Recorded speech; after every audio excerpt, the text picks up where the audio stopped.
इबादतों की तरह मैं ये काम करता हूँ, इबादतों की तरह मैं ये काम करता हूँ, मेरा उसूल है पहले सलाम करता हूँ। सलाम प्रणाम, मैं अन्नू कपूर आप सब महानुभावों का वंदन करता हूँ, अभिनंदन करता हूँ। और अभिनंदन है, प्रणाम है, वंदन है आज की हमारी विशेष अतिथि सुश्री गीता जैन जी का। गीता जी, बहुत आभारी हूँ। बहुत प्रसन्नता की बात है कि ये चुनाव की गहमा गहमी के बावजूद आप स्टूडियो पधारी। आपके साथ बातचीत हृदय के विचार हैं। मैं कोई इंटरव्यू लेने नहीं बैठा हूँ, मैं तो आपके दिल की बात सुनने बैठा हूँ, ताकि ये करोड़ों लोग जो देख रहे हैं वो आपको जान सके, पहचान सकें। आप केवल मीरा भायंदर की ही नेत्री नेता विधानसभा की सदस्य नहीं है, आप केवल वहाँ की आमदार नहीं हैं, आपको तो कई सीमाएं पार करके आसमान की ऊंचाइयों को छूना है। ये मेरी प्रार्थना है और मैं चाहता हूँ कि ऐसा ही हो। सबसे पहले नमस्ते अन्नू जी, और आपसे बात करके बहुत अच्छा लग रहा है। तो अंधेरी में पैदा हुई, एजुकेशन भी आपकी हुई, घर की चार दीवारियों से निकलकर समाज की जिम्मेदारियों की यात्रा शुरू हुई। बस उस यात्रा के उतार चढ़ाव के बारे में, उपलब्धियों के बारे में अगर बताएं तो बड़ी प्रसन्नता होगी। 2002 के जब इलेक्शन लगे और बस पहला चुनाव वही, वो भी निर्दलीय था, अपक्ष। मैं कॉरपोरेटर का लड़ी और बड़े अच्छे मार्जिन से जीती। यानी जो आत्मविश्वास 2002 चुनाव लड़ने के पहले नहीं था, टू बी वेरी फ्रैंक, जीतने के बाद लगा बहुत आसान चीज़ है। अच्छा। और हमने फिर उसके बाद से इंटरेस्ट लेना शुरू किया। कुछ लैंग्वेजेस, मराठी लैंग्वेज जो नहीं आती थी वो रोज़ सीखना चालू किया। सीखना यानी वैसे नहीं सीखती थी कोई ट्यूटर लगा के, पर हिम्मत करके बोलना चालू किया और करते करते बस ये सफ़र चल पड़ा। 2002 के बाद इलेक्शन जीतने के बाद मुझे लगा कि नहीं, इंटरेस्टिंग है, और उसके बाद बड़े मन से इस फील्ड के लिए काम किया। एक बड़ी अच्छी बात जो चुनाव लड़ने के बाद या पद आने के बाद होती है, आप लोगों के काम आसानी से कर सकते हैं, और वो मेरा इंटरेस्ट था। मेरा इंटरेस्ट तब राजनीति नहीं था, पर लोगों की सेवा करना वो मेरा इंटरेस्ट था। और उसके बाद मुझे महसूस हुआ मैं बहुत आसानी से ये कर सकती हूँ, क्योंकि मेरे पास पद है। बहुत इंटरेस्ट से उसमें काम करने लगी, और ये सफ़र आज 2024 तक मेयर, उसके बाद अपक्ष यानी निर्दलीय एमएलए के रूप में भी मैं 2019 में चुनाव जीती। बहुत अच्छा लगा। 5 साल तो मुझे ऐसा लगा कि लोगों की सेवा करने का इससे अच्छा मौका हो ही नहीं सकता। कोरोना आया, पहले 2 साल, चाहे लोग बोलते हैं 2 साल कुछ काम नहीं हुआ, मैं ये ज़रूर कहूँगी कि वो एक एक्सपीरियंस था, हर एक को नहीं मिलता। सेवा कैसे की जाती है, लोगों की जान कैसे बचाई जाती है, उस समय आपको क्या क्या चाहिए। आप यानी अगर आज हम ऑक्सीजन फ्री में ले रहे हैं, उस समय ऑक्सीजन का प्लांट लाना एक चुनौती थी जी। रात को 2:30 बजे 40 लोग मेरे घर के नीचे हैं, हमारे रिलेटिव्स मर रहे हैं, ऑक्सीजन नहीं है। हम उस समय नीचे उतर उस वक्त आपने नहीं देखा कि उनकी धर्म जाति संप्रदाय क्या है? बिल्कुल नहीं, वो देख वो ही तो नहीं सकते। मरीज थे, वो मरीज थे, वो इंसान थे, और हमें, मेरी प्रायोरिटी तब उनकी जान बचाना थी। तो रात को 2:30 बजे भी हमने ऑक्सीजन की व्यवस्था की, उन लोगों को बचाया। तो ये सब जो सेवा करने का मौका इन 5 सालों में मिला। मैं ऐसी मेयर थी जो रोज़ ऑफिस अटेंड करती थी जी। इसलिए करती थी ताकि कॉमन लोगों को एक दरवाज़ा मिल सके उनके काम लेके जाने का। पहले ये होता नहीं था, तो लोगों को एक अप्रोचेबल मेयर मिल गई जो उनके छोटे छोटे काम, आज पानी का कनेक्शन चाहिए, आज ये चाहिए, आज वो तोड़ने आया है, ये ऐसे छोटे छोटे काम होते हैं जो वो करा नहीं सकते अदरवाइज़। वो सेवा करने का, उस समय वो गरीबों की सेवा करने का मौका मिला, बहुत अच्छा लगा। मैंने कहा ये फील्ड बहुत तो अच्छा। कोविड के दौरान आप मेयर थी कि कोविड के दौरान आप विधायक बन गई थी? मैं विधायक बन गई जी थी। जी, वही। पहले 2 साल यानी 2019 में जी। पहले हमारे जब सेशन था, उसे कट इसलिए किया गया, शॉर्ट इसलिए किया गया कि कोरोना चालू हो गया था। और मैं बिल्कुल अग्री करता हूं, क्योंकि हम सब प्रत्यक्षदर्शी हैं इस बात के। कोविड के दौरान तो सबसे ज़्यादा जिम्मेदारी अगर बढ़ गई थी तो जनता के प्रतिनिधि हैं, जनता किसकी तरफ देखेंगे? आपकी तरफ देखेंगे ना। बिल्कुल। और वो समय ऐसा था, उस समय किसी ने अपने घर के बाहर किसी दूसरे के पैर नहीं रखने देते थे, वो एक समय था। जी।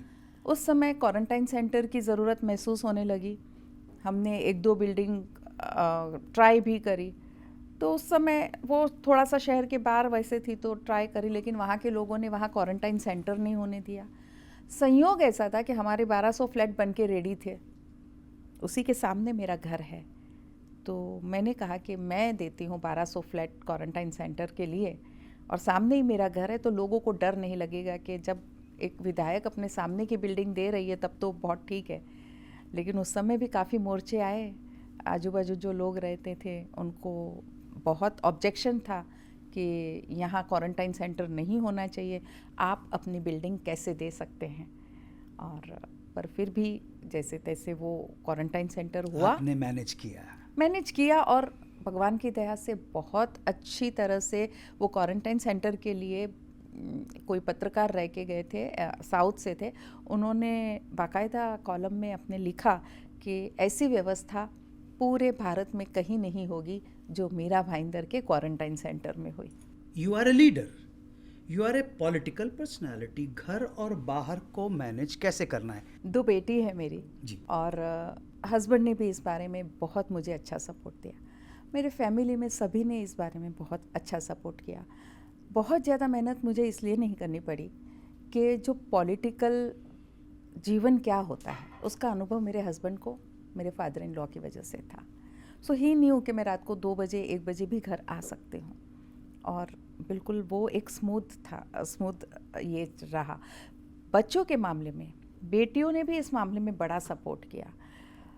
मैं बहुत ज़्यादा कॉरपोरेशन के समय इतना काम नहीं रहता है, कॉरपोरेटर थी तो तब इतना नहीं मिस हुआ, लेकिन उसके बाद जैसे ही मेयर बनी, एमएलए बनी, बाहर की जिम्मेदारियां बढ़ती चली गई। बिल्कुल जिम्मेदारियां बढ़ी, और मेरी बेटियों ने वो समय के साथ एक्सेप्ट भी किया। एक सपोर्ट सिस्टम हमेशा मेरी बेटियों ने भी मुझे दी। मम्मी कब आओगी घर? नहीं, वो अगले दिन एक कभी मैं नहीं मिलती थी रात को तो चिट्ठी किचन में छोड़ दिया करती थी कि प्लीज़ कल आप ये सब्जी बना के जाएंगे क्या, और मैं बना के निकलती थी। हिंदी भाषी परिवार है आपका, और आप महाराष्ट्र विधानसभा की ऑनरेबल मेंबर हैं। जी बिल्कुल, वहाँ मराठी ही बोलना पड़ता है और सभा में मराठी ही बोलना पड़ता है। पहले मराठी बोलते बोलते बहुत घबराहट होती थी। मैं मेयर बनी तब भी मैं मराठी में भाषण करना टालती थी। मैं भाषण हिंदी में देती थी, बातचीत मराठी में किया करती थी। लेकिन फिर वही रोज़ पेपर आते हैं वो मराठी में आते हैं। रोज़ आपके जो भी लेटर जाएंगे सरकार को, हमारी मांगे जाएगी, वो पूरा का पूरा मराठी में जाएगा। पढ़ते धीरे धीरे विद प्रैक्टिस मैं मराठी बोलने लगी, कॉन्फिडेंस आने लगा। कोई वर्ड समझ में नहीं आया तो भले ही वो मेरा पीए है, वो मराठी भाषी है, पीए है, पर मैं उसको भी पूछती हूँ इसका मतलब क्या है। कोई मेरे सहकारी है उनको भी पूछती हूँ, मेरे से सीनियर है उनको भी पूछती हूँ, मेरे से जूनियर मराठी भाषी है उनको भी पूछती हूँ, और ये एफर्ट तो डालनी ही पड़ेगी। महाराष्ट्र जो आपकी जन्मभूमि है और आपकी कर्मभूमि है, ये वो राज्य है जहाँ स्त्री सुरक्षित है और सम्मानित है। बिल्कुल। आप मानते हैं इस चीज़ को? बिल्कुल मानती हूँ। हर एक पर्सन ऐसे नहीं भी होते हैं। मैं हर एक से ये आशा नहीं करती कि स्त्री का सम्मान करेंगे, बल्कि अनुभव बहुत ज़्यादा ऐसे भी हुए हैं क्योंकि स्त्री हूँ, कहीं ना कहीं नीचा दिखाने की कोशिश करते हैं। तो फ़र्क है अन्नू जी, अगर मेल से कोई गलती हो गई तो इट्स ओके, गलती हो गई। अगर महिला से हो गई तो कहते हैं महिला है, गलती ही करेगी। ये 2 फ़र्क मैंने रोज़ के जीवन में महसूस किए हैं, और ये है काफ़ी लोग हमारे आजू बाजू, स्पेशली अगर आपके कंपटीशन में वो लोग हैं तो वो आपको हर बार अपमानित ही करेंगे।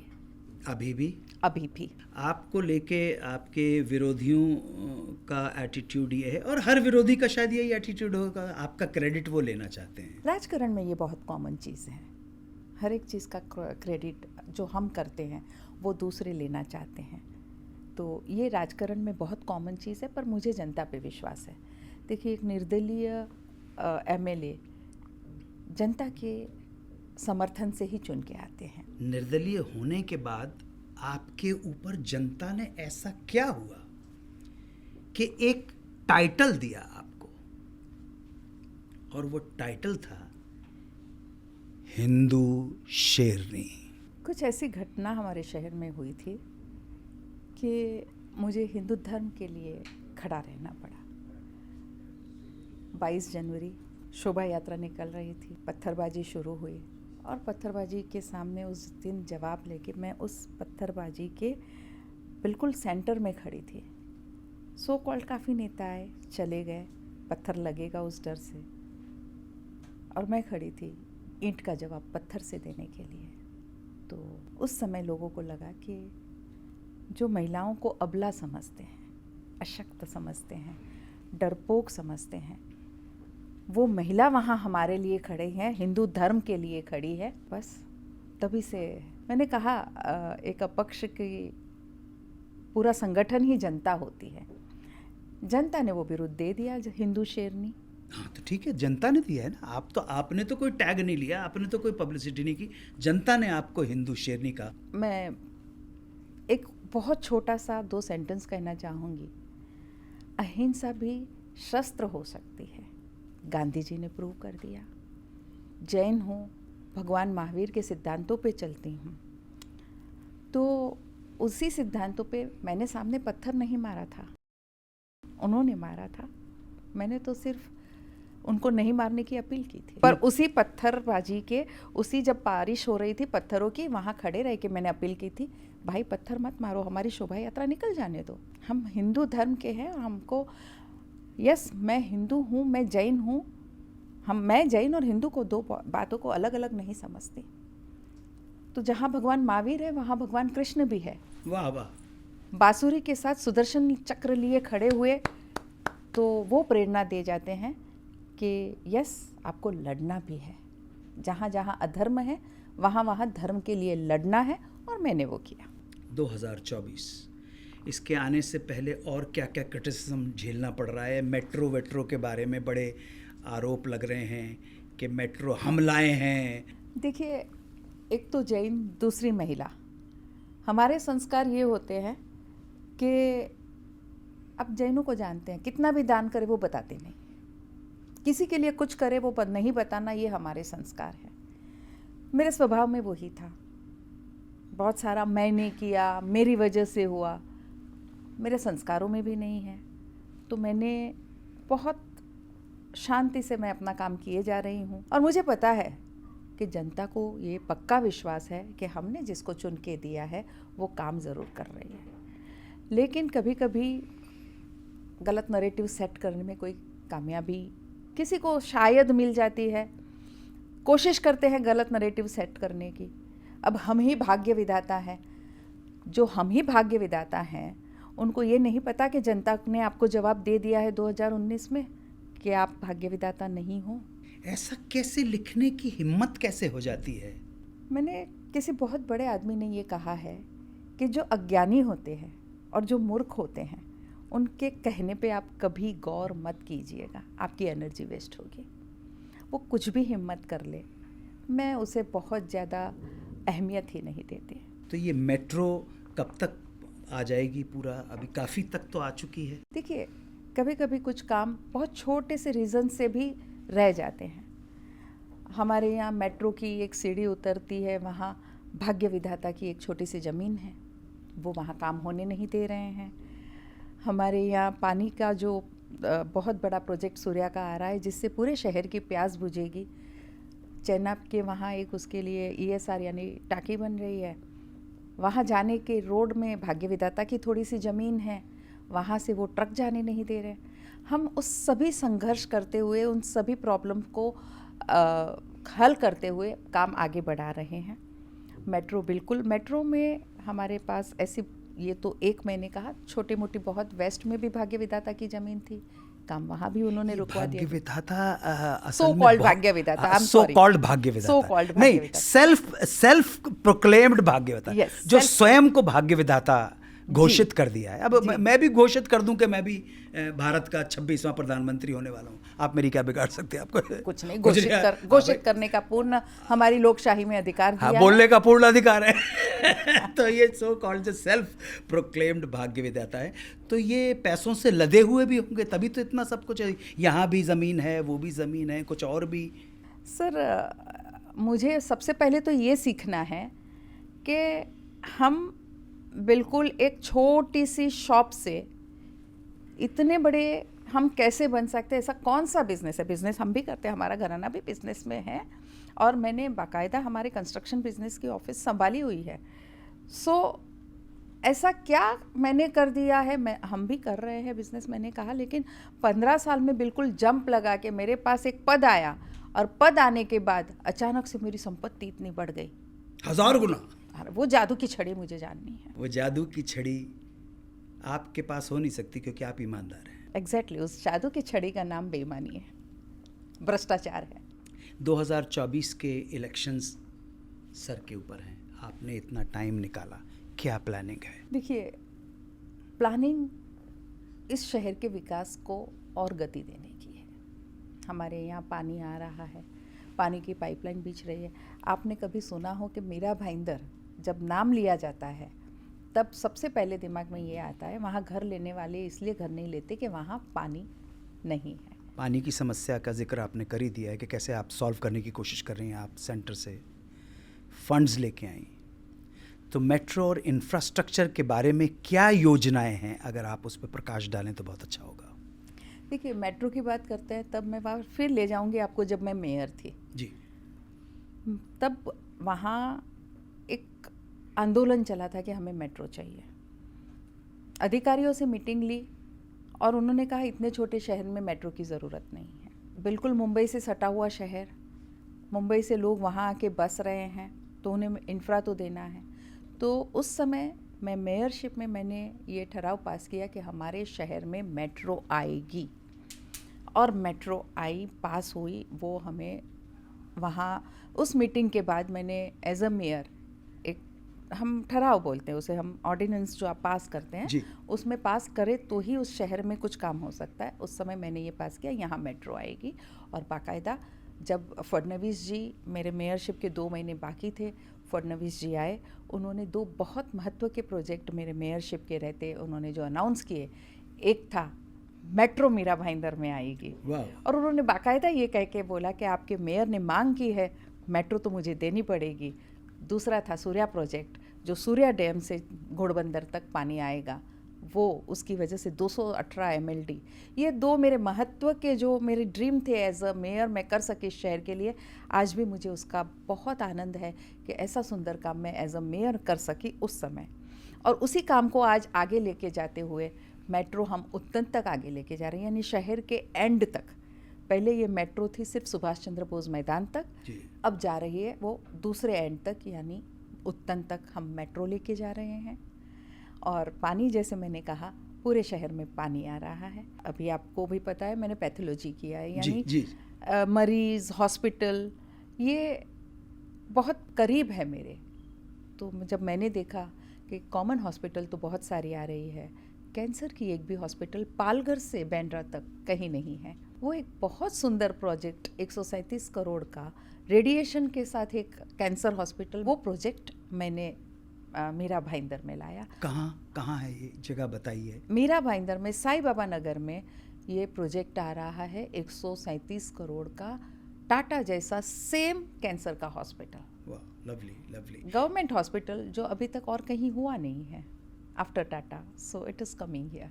और गवर्नमेंट हॉस्पिटल के बारे में कहा जाता है, गवर्नमेंट की जितनी भी चीज़ें हैं उनके बारे में आम जनता का जो मैं क्या बड़ा आम आदमी कि गवर्नमेंट उसको कितने सुचारू रूप से आप चला पाएंगी जब तक वो आपके अधिकार में है? देखिए, एक हमारा गवर्नमेंट का हॉस्पिटल है, नाम उसका टेम्बा पर पुराने ज़माने से पड़ा हुआ है, इसलिए सभी के ज़बान में टेम्बा हॉस्पिटल है। नाम उसका है पंडित भीमसेन जोशी हॉस्पिटल। अच्छा। जब कोरोना आया तब हमारे पास हॉस्पिटल ही नहीं थी। हमारे पहले दो पेशेंट कस्तूरबा में गए थे, मुझे बड़ा बुरा लगा। मैंने कहा, तब मुझे ये नहीं मालूम था कोरोना इतना बढ़ जाएगा, तब एक दो पेशेंट शुरू हुए थे और हमारे पहले 2 पेशेंट कस्तूरबा में गए। मैंने कहा, अगर 4 पेशेंट 10 पेशेंट और आ गए तो कहाँ जाएंगे? कोरोना का पीरियड जब कोई बाहर नहीं निकलता था, मैंने खुद खड़े रह के पूरे डॉक्टर की टीम के साथ उसे एकदम आधुनिक कोरोना की हॉस्पिटल बनाया with oxygen plant in it, which was only there in Mira Bhayandar. Maharashtra में सिर्फ 3 प्लांट आए थे, उसमें से एक ऑक्सीजन प्लांट मैंने मीरा भाईंदर में लाया और बहुत अच्छी तरह से, बल्कि उस समय मुझे एक ही दिन में 56 यानी 56 कोरोना के पेशेंट को इलाज दे के ठीक करके घर पे भेजने का रिकॉर्ड उस हॉस्पिटल ने बनाया।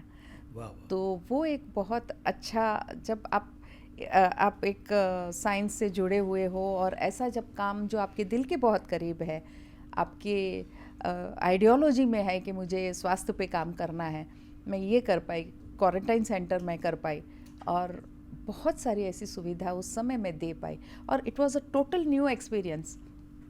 जब हम डॉक्टर से बात करते थे तो वो भी ये कहते थे हम अभी ये दवाई दे के कोशिश कर रहे हैं शायद ये काम हो जाए, क्योंकि वो पहली बार ऐसी कोई महामारी इंडिया में इस तरह की आई थी, वर्ल्ड में ही बिल्कुल। सो आई वर्कड ऑन दैट।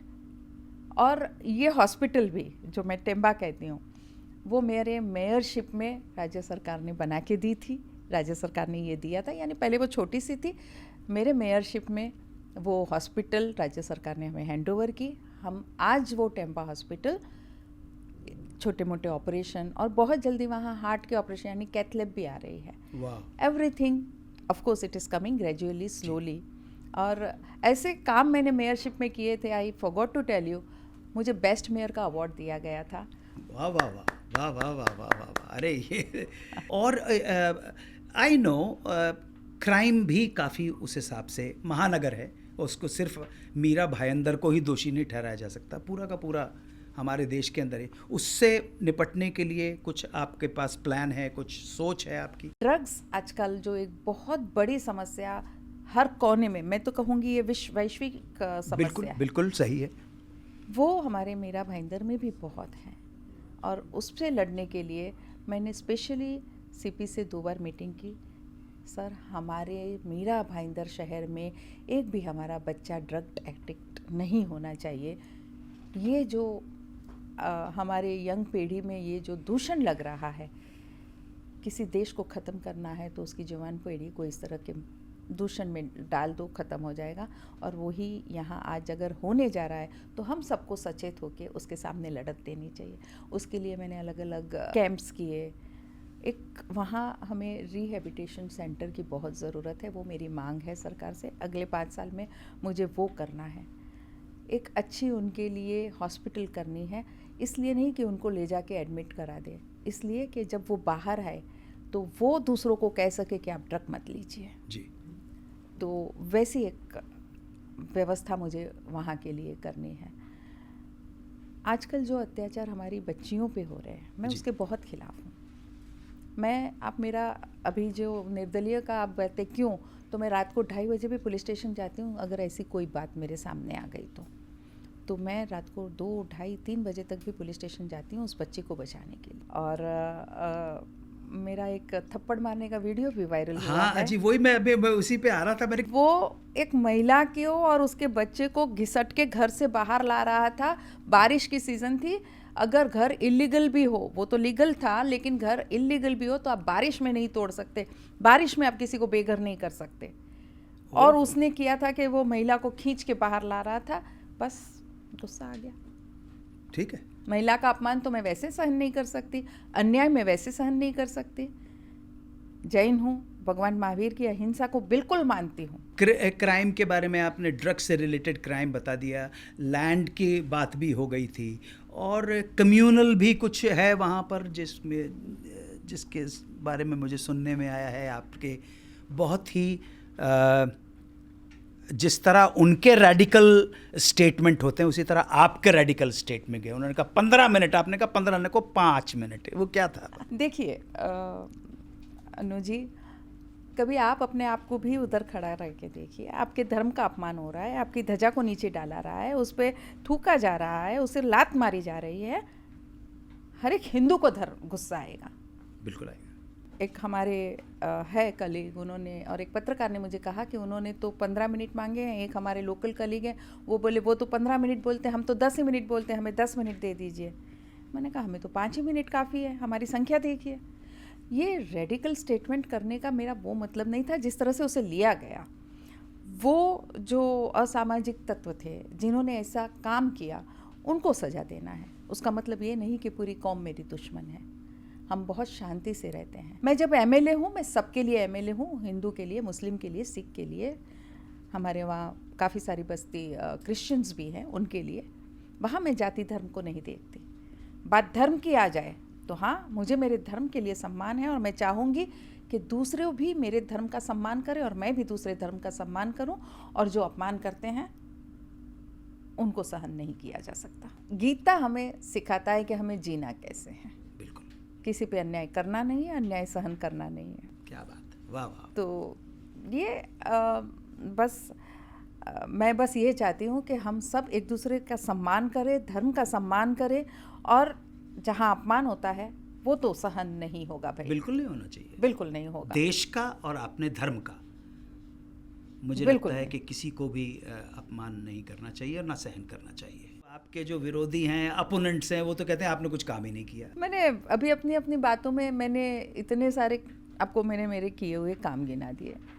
मैंने 1000 करोड़ तो सिर्फ सीसी रोड बनाने के लिए लाए हैं। आप देखते होंगे यहाँ हमारे यूपी सरकार ने मुंबई में भी काफ़ी सारे सीसी रोड कर दिए हैं, और हमने मीरा भाईंदर में भी आज तक के 70% रोड सीसी रोड हो गए। मैं मानती हूँ जब बारिश होती है और रोड जब सीमेंट के नहीं बने हुए होते हैं, कोल के रोड पे थोड़े से खड्डे हो जाते हैं, क्योंकि मुंबई की बारिश का ये रिकॉर्ड है कि हर जगह खड्डे हो जाते हैं। तो उसे कैसे रोका जाए? उसे सीसी रोड बनाने से आपको 20 साल 25 साल तक का गारंटी होता है। तो मैंने 1000 करोड़ हमारी राज्य सरकार ने हमें दिया है कि आप मीरा भाईंदर में सीसी रोड बना दीजिए। मंदिर के जीर्णोद्वार के लिए शायद मीरा भाईंदर में पहली बार ऐसा हुआ है कि मैं 10 करोड़ की निधि हिंदू मंदिरों के जीर्णोद्वार के लिए लाई हूँ। आपने सुना नहीं होगा कभी ऐसा अभी तक, पर वो आया है जी। मैंने अभी आपको कहा कि बहुत शोर शराबा करने की मेरी आदत नहीं होती। महिला हूँ, जैन हूँ, अपने संस्कारों से बाहर नहीं जाती। और मैं हमेशा से ये समझती हूँ कि जब जनप्रतिनिधि कोई काम करता है तो वो उसकी ड्यूटी है। मैंने किया, ये उसे कभी नहीं बोलना चाहिए जो वो लोग बोलते हैं। हाँ, क्योंकि मैंने थोड़ी ना मेरे घर के पैसे या उन लोगों ने जो मैंने किया बोलते हैं। मैं आपसे पूछती हूँ, अरे वो तो अपनी एक छोटी सी ज़मीन मेट्रो के लिए नहीं दे रहे हैं कि चलिए दे दी मैंने, मेरी ज़मीन से कर लो, और उसका तो टीडीआर भी मिल रहा है। वो लोग कहते हैं मैंने किया, जो एक 22 लाख की ज़मीन नहीं दे रहे हैं। तो मैंने तो सर, मैं वापस वो बहुत अपना एलिब्रेट करने हुए नहीं कहना चाहती, लेकिन मैंने जब मेरी बिल्डिंग दी, मैंने एक भी पैसा नहीं मांगा गवर्नमेंट से। आपने दे दिया? बिल्कुल दे दी। और जो धर्म की बात करते हैं मैंने किया, मैं बहुत बड़ा जैन हूँ, तो हमारे यहाँ एक जैनों ने चौमासा किया। मेरे यहाँ भी आए थे चौमासा करने। जितनी मेरे पास जगह थी मैंने ऐसे ही दे दी थी उनको, भाई ये आपकी है, हमारे धर्म के लिए वापर रहे हैं। मैंने 8 करोड़ में वो सौदा नहीं किया। तो उन लोगों ने मैंने किया बोलने से पहले अपने गिरेबान में ज़रूर झांकना चाहिए कि मैंने भ्रष्टाचार करके लोगों का पैसा लिया है, मैंने लोगों की सेवा क्या की है। एक बार ये तो बता दे लोग कि सेवा क्या हुई है। तो मैं चैलेंज करके कह सकती हूँ कि जो लोग कहते हैं मैंने किया और मैंने कुछ नहीं किया, वो खुले मंच पे मेरे साथ डिबेट करे।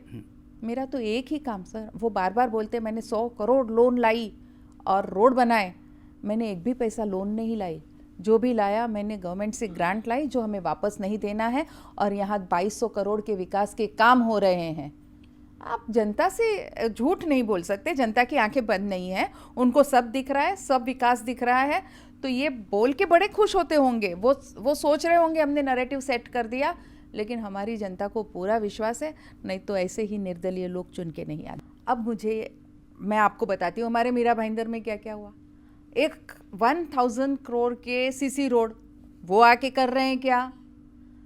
135 करोड़ का मेरा कैंसर हॉस्पिटल वो आके बना रहे हैं क्या। मेरे 516 करोड़ की पानी की पाइपलाइन वो आके डाल रहे हैं क्या। 5 करोड़ 75 लाख मेरे धारावी मंदिर का जीर्णोद्वार वो आके कर रहे हैं क्या। 12 मैंने अलग अलग बहुत बड़े लाइट के पोल बनाए वो आके कर रहे हैं क्या। टेम्बाक हॉस्पिटल में मैंने लेज़र ऑपरेशंस लाए, उन्होंने लाया है क्या। आज जितने आप मीरा भाईंदर में स्कूल्स देखिए, उसको सबको डिजिटलाइज किया, उन्होंने किया था क्या। उन्होंने अपनी स्कूल बनाई थी निजी।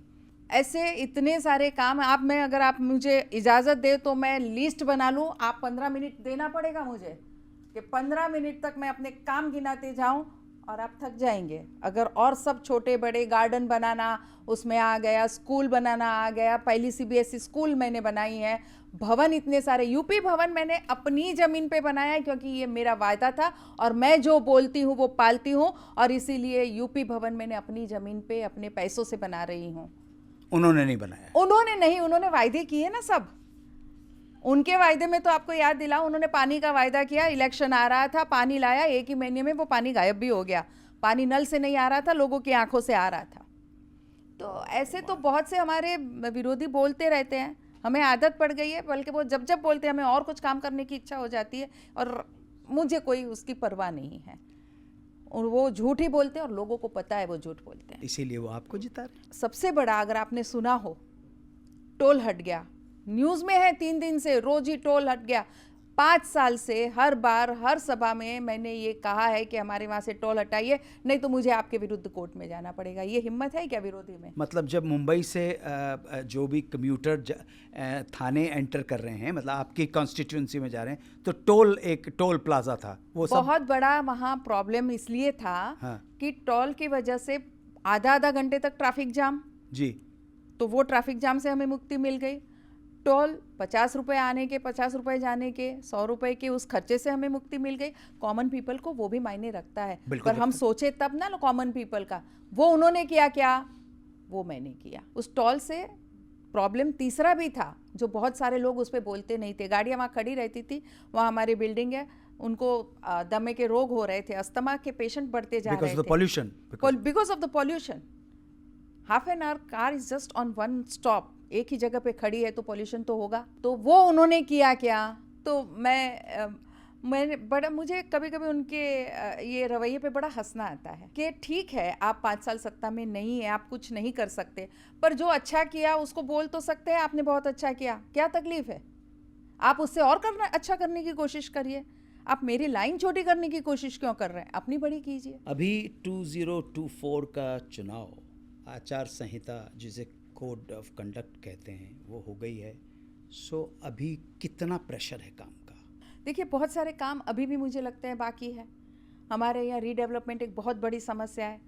क्लस्टर के योजना को लाने नहीं दे रहे थे विरोधी। में क्लस्टर योजना लाई ताकि हमारी जूनी बिल्डिंगों का उद्धार हो सके, और बहुत अच्छी योजना है। मेरे यहाँ हमारे मीरा भाईंदर में बहुत सारी ऐसी पुरानी बिल्डिंग है जो अगर क्लस्टर नहीं है तो बन नहीं सकती। 40 साल की बिल्डिंगें हो गई है, क्लस्टर में वो सभी बिल्डिंग तुरंत नहीं हो जाएगी, सबको बड़ा घर बिना किसी खर्च के मिलेगा। वो योजना हम लाए हैं जिसका विरोध विरोधियों ने किया था। वो क्यों कर रहे हैं आपके हिसाब से ये विरोध? उनका खुद का कुछ ऐसे फ्लैट्स हैं जो वो चाहते हैं वो पहले बिक जाए, उसके बाद ये हो। नीयत कहीं भी उनकी सही नहीं है, वो बताना चाह रही थी। पर मुझे वो अब लोगों में अब वो भ्रम फैला रहे हैं कि ये तो ऐसे ही बकवास योजना है, तो अगले 5 साल में इस योजना को करके बताना है कि ये देखिए बड़ा घर भी मिला, उसी जगह मिला और बिना किसी खर्चे के मिला। हमारे उन सब अनु जी, हमारे यहाँ बिल्कुल मिडिल क्लास वाले लोग रहते हैं, वो अफोर्ड नहीं कर सकते अपना घर छोड़ के दूसरे घर लेने का, उनके लिए वरदान है। तो वो हमारा पास हो गया है, मेरा link road Dahisar to Bhayandar, पर उसमें कुछ सॉल्ट की लैंड है, कुछ रुकावटें आ रही है। उस रुकावट को दूर करके वहाँ जल्द से जल्द मुझे वो रोड बनाना है। हमारे बच्चे इतने बिजी, वो ट्रेन हमारी होती है उसमें चढ़ने को नहीं मिलता। बच्चे हमारे बाहर पढ़ने जा रहे हैं, कॉलेजेस हमारे यहाँ बहुत कम हैं, तो एक यूनिवर्सिटी लानी है, एक कॉलेज लानी है, मेडिकल कॉलेज, इंजीनियरिंग कॉलेज। हमारे यहाँ एकमात्र इंजीनियरिंग या टेक्निकल कॉलेज का लैंड था, उस पर हमारे विरोधियों ने इलीगल स्कूल बना के छोड़ दिया है और हमारे बच्चे उस कॉलेज से वंचित हैं। तो ऐसे दूसरे लैंड पे हमें इंजीनियरिंग, मेडिकल और दूसरी कॉलेजेस लानी है ताकि हमारे यहाँ से बच्चे उस भरी हुई सुबह की ट्रेन में अपनी जान को जोखिम में डाल के बाहर पढ़ने नहीं जाना पड़े। मुझे स्कूल ऐसी बनानी है जहाँ 1-1 लाख बच्चे फीस भर के पढ़ रहे हैं, वो ही पढ़ाई हमारे बच्चों को मुफ्त में या बहुत कम फीस में मिले, जो सभी लोग अफोर्ड कर सके। अफोर्डेबल एजुकेशन, वो मुझे लाना है। हमारे यहाँ मेडिकल कॉलेज हो चुका है, हमारे यहाँ हॉस्पिटल हो चुकी है, नर्सिंग के लिए एक कॉलेज लानी है। ऐसे टेक्निकल अलग अलग कॉलेजेस लाऊं ताकि हमारे बच्चे सिर्फ डिग्री में ना रहे। ऐसी टेक्निकल चीज़ें सीखे और ज़िंदगी में आगे बढ़े, क्योंकि सिर्फ डिग्री से शायद अभी जो हमारे यहाँ प्रॉब्लम है नौकरियों का वो सॉल्व नहीं है, पर ऐसी टेक्निकल चीज़ों की मांग है हमारे देश में, वो लाना चाहती हूँ। स्किल डेवलपमेंट का एक बहुत बड़ा मैं सेंटर खोलना चाहती हूँ, जहाँ से हर बच्चा निकले तो इस विश्वास के साथ निकले कि कल मैं बाहर जाऊँगा, मुझे नौकरी मिलेगी। बेरोज़गारी की ये समस्या मैं ख़त्म करना चाहती हूँ। हमारा इतना बड़ा शहर, कहने को आप हम सबको लगता है मीरा भाईंदर बहुत छोटा शहर है, लेकिन वहाँ भी बीमार होते हैं, उन्हें भी इमरजेंसी होती है। उनके लिए एक बहुत सुंदर ऐसा हेलीपैड बना के एयर एम्बुलेंस लाना चाहती हूँ, जो अभी तक कहीं नहीं है। वो एयर एम्बुलेंस मैं मेरे वहाँ से शुरू करना चाहती हूँ। बहुत सारे सुंदर सुंदर सपने देखे हैं। अच्छी बात है। कॉरपोरेट सेक्टर पूरा वहाँ हो, एक बिजनेस सेंटर पूरा वहाँ हो, एएमसी हमारे छोटी सी एक मार्केट वहाँ हो जो अब नहीं है ऐसे। और मैंने ये सब कोशिश सिर्फ मैं आपको बोल नहीं रही हूँ, मैंने ये सब रिजर्वेशंस ज़मीन के मांग की है सरकार से इस 5 साल के मेरे कार्यकाल में, क्योंकि डीपी नया बन रहा है। तो ये सब चीज़ें हमारे शहर में रिजर्वेशन दीजिए। आप मानेंगे, जहाँ आपको मुझे सबको जाना है, वैसी सर्वधर्मीय स्मशान भूमि, वो भी इको फ्रेंडली, वो मैं उत्तन में अभी मैंने पास कराई है। अच्छा। और वो आ रही है। सर्वधर्म, सब धर्म के लोगों को जहाँ अंतिम श्वास के बाद जहाँ जाना है, वो बहुत शांति से और अच्छे से जाए। वो व्यवस्था हमारे यहाँ, किसी को लगता है बहुत बड़ा काम नहीं है, लेकिन ऐसी कई तो बहुत कौम है जिसको दफन करने के लिए जगह नहीं थी उनके पास। और ये बात मेरे दिमाग में जब आई, जब कोरोना में हमें ये प्रॉब्लम देखा, तो मैंने तुरंत अप्लाई किया और आज हमारी सर्वधर्मीय स्मशान भूमि मंजूर हो गई। बहुत ऐसे काम हैं जो आगे भी आते रहेंगे, करने हैं। इस शहर को मेरे सपनों का नहीं, सबके सपने, सबने सोचा होगा मीरा भाईंदर में हमारा शहर ऐसा होना चाहिए। कल वो गर्व से कहे, हमने जो सपना देखा था उससे अच्छा हमारा मीरा भाईंदर है। आपके सारे सपने साकार हों, आपके शहर के, नगर के, आपके क्षेत्र के लोगों के सपने साकार हों, और ऐसे ही नेतृत्व की भावना के साथ, सेवा की भावना के साथ, संकल्प के साथ आप आगे बढ़ती रहें। देखिए, मैंने पहले भी कहा कि आनंद मुझे राजनीति में तब आने लगा जब लोगों की सेवा इजीली होने लगी। मैंने कहा ना, अगर हॉस्पिटल ला सके तो मैं एमएलए हूँ इसलिए ला सके। ऐसे कहीं भी ऊंचाइयाँ मैं छू लूँ, पर उसमें अगर जन सेवा नहीं तो वो मेरे लिए कुछ नहीं। तो जन सेवा तो ज़रूर होनी चाहिए। जो भी ऊंचाई भगवान मुझे देना चाहे, बस ये बात ज़रूर होनी चाहिए कि मैं लोगों की, मेरे देश की सेवा कर सकूं। जनता का प्यार है। आइए देखते हैं आपकी जनता के क्या विचार हैं आपके लिए। गीता जी, जो मैं आज आपको कह रहा हूँ, अपने दिल से कह रहा हूँ आपको, ये हकीकत है। आज मैं 52 जिनालय के सामने, जो महाराष्ट्र का एकमात्र 52 जिनालय है, उसके सामने रहकर आपको कह रहा हूँ और हकीकत कह रहा हूँ कि आपने जो एक महिलाओं के जो हिम्मत बताई, भ्रष्टाचार, महिलाओं के हित में और जैन समाज के लिए, और बार बार कत्ल खाने के लिए आवाज़ उठाई, उसके लिए संपूर्ण मीरा भाईंदर आपका ऋणी है। और विशेषकर जो जैन समाज है वो आपका बहुत बहुत ऋणी है। और मैं और मेरे जैसे हजारों युवक आपके साथ रहेंगे और मरते दम तक वो साथ रहेंगे, क्योंकि आप ही एक हो जो सिर्फ राजनीति में धर्म नहीं ला रहे, धर्म के लिए राजनीति कर रहे हैं। तो आपके साथ संपूर्ण मीरा भाईंदर का जैन समाज है। नमस्ते, मेरा नाम शीजा मैथ्यू है। मैं और मेरा समाज गीता दीदी के साथ झुककर गुजार है। बहुत टाइम से दीदी हम लोग पहचान में है, और कोविड का टाइम पे बहुत सारा हेल्प मैडम ने हम लोग को दिया। हम लोग का समाज के लिए बहुत सारा काम किया। और मैडम का काम ऐसा है, हम लोग तो कभी भी एक महिला होते हुए महिला लोग के लिए बहुत कुछ मैडम कर रही है। कभी भी मैं मेरा जो सोशल वर्क के हिसाब से बहुत टाइम कोविड का टाइम पे मैंने मैडम का ऑफिस में कांटेक्ट किया। इतना हेल्प मैडम ने दिया, जो अभी मेरा जो पहचान, जो ये सोशल सर्विस में, सोशल वर्क में मेरा जो पहचान है, वो दीदी का वजह से हो रहा है। वो आगे भी मैडम को देख के, मैडम का काम देख के, वो एक लेडी होते भी इतना काम वो कर सकते, तो उनका साथ में मिलके हम भी कर सकते। तो इसलिए हम लोग बहुत कुछ उनका काम देख के हम लोग इंस्पायर्ड है। तो आगे भी उनका काम के साथ देने के लिए, हम उनके साथ काम करने के लिए, उनको भगवान का कृपा से बहुत कुछ आगे जाने के लिए हम लोग गॉड से प्रेयर करता है। गीता दीदी, आप जिस तरह से हम लोग के रिक्शे वाले के लिए इतना मदद करती हैं, और जितना हम लोगों के लिए सहयोग करती हैं, हमारे एक बोलने पे कि तो हमारा ये प्रॉब्लम है, आप हर प्रॉब्लम को हल करती हैं और हमारा प्रॉब्लम हर प्रॉब्लम को जो है सॉल्व करती हैं। और हम कभी भी बोलते हैं कि दीदी हमारे पास ये प्रॉब्लम है, हमें ये दिक्कत है रिक्शा वालों का, जैसे कि मैं अभी आपके पास आया था और आपको बोला कि हम लोग खड्डे से बहुत परेशान हैं और इसके लिए आपने सीमेंटेड रोड का योजना लाया। अभी हमने आपसे बोला कि हमारे यहाँ पे जो है हर स्टैंड पे 10 रुपये लिया जाता है और हमारे मीरठ स्टेशन पे 4 स्टैंड है, जिसके लिए आपने हमें समर्थन किया और सहयोग किया हमारा।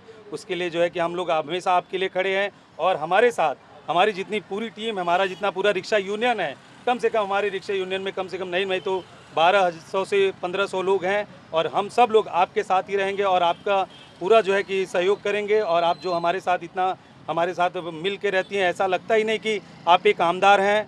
और हम लोग जो है कि जब भी कभी भी आप मिलती हैं तो रिक्शे में बैठती हैं, हमें पता ही नहीं चलता कि आप एक आमदार हैं या एक नॉर्मल सी नारी हैं। जब भी आप मिलती है बहुत अच्छा लगता है। धन्यवाद। धन्यवाद। वैसे ये सब मेरा परिवार है और परिवार के लिए कुछ भी करने में बहुत आनंद आता है। दिल से इनका काम करने में मुझे बहुत आत्मिक शांति मिली। गीता जी, आपने अपने बड़े परिवार को यानी अपनी जो हाँ, क्षेत्र मेरा है, परिवार बहुत बड़ा हो है, गया है अब। उस परिवार को धन्यवाद दे दिया, विनम्रता के साथ उनके प्यार के लिए आभार व्यक्त कर दिया। लेकिन आपका एक छोटा सा परिवार है, हम दो और हमारे दो वाला। देखिए, उस परिवार के किसी सदस्य ने भी आपके लिए कुछ पैगाम भेजा है। मैं यही कहूँगी कि मम्मी जितना भी काम कर रही है बहुत अच्छे से कर रही है और बहुत ऑनेस्टली करती है, इतनी मेहनत करती है। हम रोज़ घर पे उनको देखते हैं कि इतनी देर रात से घर पे आती है तो भी जल्दी सुबह उठ के निकल जाती है काम के लिए। इतना सब लोगों के लिए कर रही है तो हमें बहुत खुशी होती है।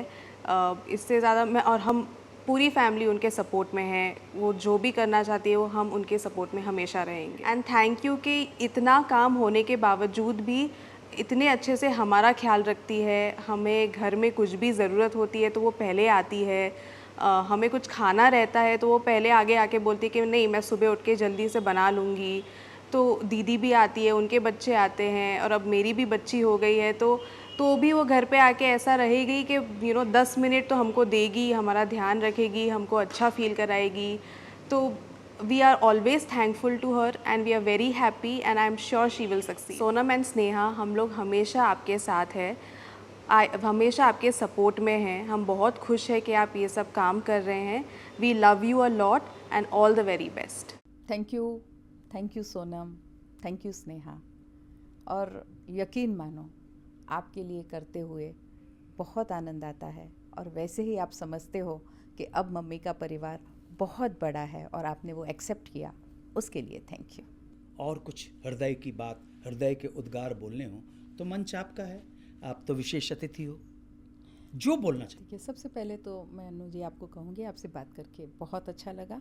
पर जाते जाते मेरे इस जीवन का मेरा एम क्या है, उसके लिए 2 लाइन बोलना चाहती हूँ। तन समर्पित, मन समर्पित और ये जीवन समर्पित, चाहती हूँ देश की धरती तुझे कुछ और भी दूँ। पुरुषों का बनाए हुए समाज अब अपने अंतिम कगार पर पहुंच चुका है। एक अवसर स्त्री लीड करे पूरे समाज को, ऐसा समाज ट्राई करना चाहिए।